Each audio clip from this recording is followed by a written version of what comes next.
আচ্ছা, তোমার কি কখনো মনে হয়েছে আমরা যখন আমাদের প্রিয় বন্ধুর নাম বা ফোনের পাসওয়ার্ড মনে রাখি, আমাদের মস্তিষ্ক সেটা ঠিক কোথায় সেভ করে? ঠিক একইভাবে এই যে কম্পিউটার স্ক্রিনে তুমি গেম খেলছো বা কোডিং করছো, কম্পিউটারে এই বিশাল ডেটাগুলো ঠিক কোথায় আর কিভাবে মনে রাখে? সে কি আমাদের মতোই সব ভুলে যায়, নাকি তার কাছে কোনো ম্যাজিক বক্স আছে? আজকের ভিডিওতে আমরা কম্পিউটারের সেই স্মৃতিশক্তি বা মেমোরির রহস্য ফাঁস করব, আর জানবো পাইথনের সেই জাদুকরী টুল ভেরিয়েবল সম্পর্কে। স্বাগতম সবাইকে টেক ম্যানেজ কলকাতায়। আমি তোমাদের শিক্ষক রাজেশ, আর আজ আমরা শিখব প্রোগ্রামিংয়ের সবচেয়ে গুরুত্বপূর্ণ টপিকগুলোর একটা, ভেরিয়েবল। চলো একটা বড় প্রশ্ন দিয়ে শুরু করি। কম্পিউটার তো আসলে শুধুই একটা যন্ত্র, তাই না? তাহলে এটা কিভাবে কোনো তথ্য, যেমন গেমের স্কোর বা কারো নাম মনে রাখতে পারে? অবাক করার মতো সত্যি হলো, কম্পিউটার কিন্তু নিজে থেকে কিছুই মনে রাখতে পারে না। মানে স্বভাবগতভাবেই সে বেশ ভুলোমনা। একটা কাজ শেষ হওয়ার সাথে সাথেই সব তথ্য উধাও। আর ঠিক এই সমস্যার সমাধান করার জন্যই কিন্তু তৈরি করা হয়েছে ভেরিয়েবল। চলো একটা উদাহরণ দিয়ে শুরু করা যাক। 25x9 - 150, এটাকে আমরা পাইথন আইডিয়ালি বা আইডেলে আমরা টাইপ করলাম, দিয়ে এন্টার মেরে রান করালাম। রেজাল্ট পেলাম 75। আমাদের যদি পরবর্তীতে প্রয়োজন হয়, তখন পাইথন এই বড় এক্সপ্রেশনটা কিভাবে মনে রাখবে? সেক্ষেত্রে আমরা লিখব ঠিক এইভাবে। ধরো এক্স ইকাল টু 25x9 - 150, দিয়ে এন্টার করব। এখন এই এক্সপ্রেশনকে এক্স দিয়ে চিহ্নিত করা হলো। সেটাকে যদি আমরা প্রিন্ট করি, দেখো আউটপুট পেলাম 75। এখানে এই এক্সটা হলো একটা ভেরিয়েবল। ভেরিয়েবলকে বোঝার সবচেয়ে সহজ উপায় হলো এটাকে একটা স্টোরেজ বক্স বা বাক্সের সাথে তুলনা করা। ভাবো, আমরা বাক্সটায় একটা নাম দিলাম আর তার ভিতরে কোনো একটা তথ্য রেখে দিলাম। কোডের ভাষায় জিনিসটা দেখতে ঠিক এরকমই হয়। H equal to 25। এখানে আমরা কম্পিউটারকে বলছি এইচ নামে একটা বাক্স তৈরি করো, আর তার ভিতরে 25 সংখ্যাটাকে রেখে দাও। এই যে সমান চিহ্নটা দেখছো, এটাকে বলা হয় অ্যাসাইনমেন্ট অপারেটর। এই বাক্সের ধারণাটা শুরু করার জন্য ভালো, কিন্তু পাইথনের ক্ষেত্রে এটাই কিন্তু আসল সত্যি নয়। এখানে একটা ছোট্ট গোপন রহস্য আছে। দেখো, পাইথনে একটা ভেরিয়েবল কিন্তু নিজে কোনো বাক্স নয়, বরং এটা অনেকটা একটা লেবেল বা নেম ট্যাগের মতো, যেটা আমরা আসল ডেটার সাথে জুড়ে দিই। মেমোরিটাকে এভাবে ভাবো, যেন এই দুটো অংশ আছে।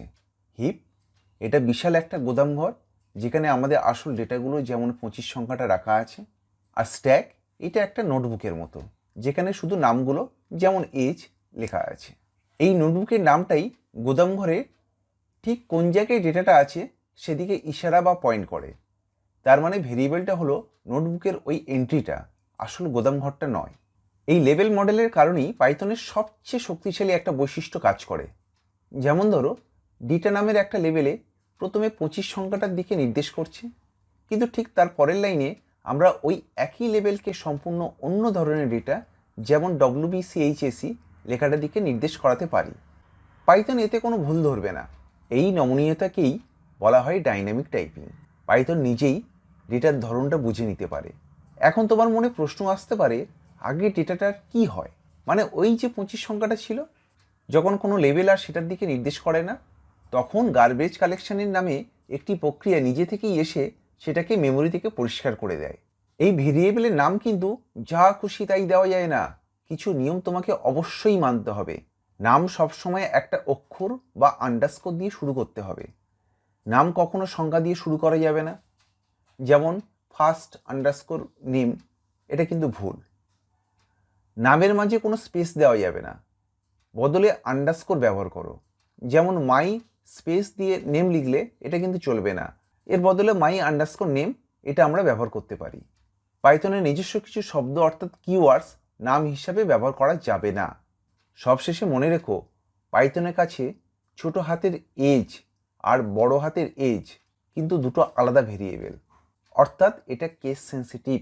স্মল এ আর ক্যাপিটাল এ কিন্তু এক জিনিস নয়। একটা ভেরিয়েবলকে চিনতে গেলে তার 3টি গুরুত্বপূর্ণ অংশ সম্পর্কে জানতে হয়। চলো একটা উদাহরণের মাধ্যমে বুঝে নিই। ধরো তুমি লিখলে এক্স ইকাল টু 25। এখানে 3টি জিনিস কাজ করছে। প্রথমে হলো ভ্যালু, ভেরিয়েবলের ভিতরে যা রাখা হয়েছে। এখানে 25 হলো ভেরিয়েবলটির ভ্যালু। পরের অংশটা হলো টাইপ, ভেরিয়েবলটি কী ধরনের ডেটা ধরে রেখেছে। যেহেতু 25 একটি পূর্ণ সংখ্যা, তাই পাইথনের ভাষায় এর টাইপ হলো ইন্টিজার, সংক্ষেপে আইএনটি বা ইন্ট বলে। যদি এখানে কোনো নাম থাকতো, এই ধরো যেমন হ্যালো ওয়ার্ল্ড, পাইথন, বা আমার নাম রাজেশ, বা তোমাদের নাম, এগুলো কিন্তু হতো স্ট্রিং। ভেরিয়েবলের অপর পার্টটা হলো আইডেন্টিটি। এটা হলো মেমোরিতে ভেরিয়েবলের আসল ঠিকানা। প্রত্যেকটা ভেরিয়েবলে একটা ইউনিক আইডি থাকে। পাইথনে আইডি ব্র্যাকেটের মধ্যে ওই ভেরিয়েবলের নাম লিখলে তুমি এই বিশেষ ঠিকানাটি দেখতে পাবে, অনেকটা আমাদের আধার কার্ড বা রোল নাম্বারের মতো, যা দিয়ে তাকে আলাদাভাবে চেনা যায়। এবারে চলো একটু উদাহরণ দিয়ে আমরা বুঝে নিই ব্যাপারটা। ধরো লিখলাম a ইকুয়াল টু 25, লিখে এন্টার করলাম। তাহলে এখানে 25 হলো ইন্টিজার। আবার একটা ভেরিয়েবল নিলাম b ইকুয়াল টু, ধরো এই ইনভার্টেড ব্র্যাকেটের মধ্যে লিখলাম আমার নাম, নিয়ে এন্টার করলাম। এই ইনভার্টেড ব্র্যাকেট বা কোটেশন মার্ক মধ্যে যেটা রাখা হয় সেটা স্ট্রিং হয়, এটা আমরা প্রথম ক্লাসেই শিখেছি। এখন এই ইন্টিজার টাইপ বা স্ট্রিং টাইপ এইগুলো চেক করার উপায়টা কি? আমরা এইভাবে লিখব, প্রিন্ট ব্র্যাকেটের মধ্যে টাইপ, আবার ব্র্যাকেটের মধ্যে ওই ভেরিয়েবলের নাম, আর একটা ব্র্যাকেট ক্লোজ হবে। এই দেখো, তাহলে 25টা তাহলে ইন্টিজার, তাই এখানে দেখিয়ে দিচ্ছে ক্লাস ইন্ট। একই রকমভাবে আমরা যদি টাইপ করি প্রিন্ট ব্র্যাকেটের মধ্যে টাইপ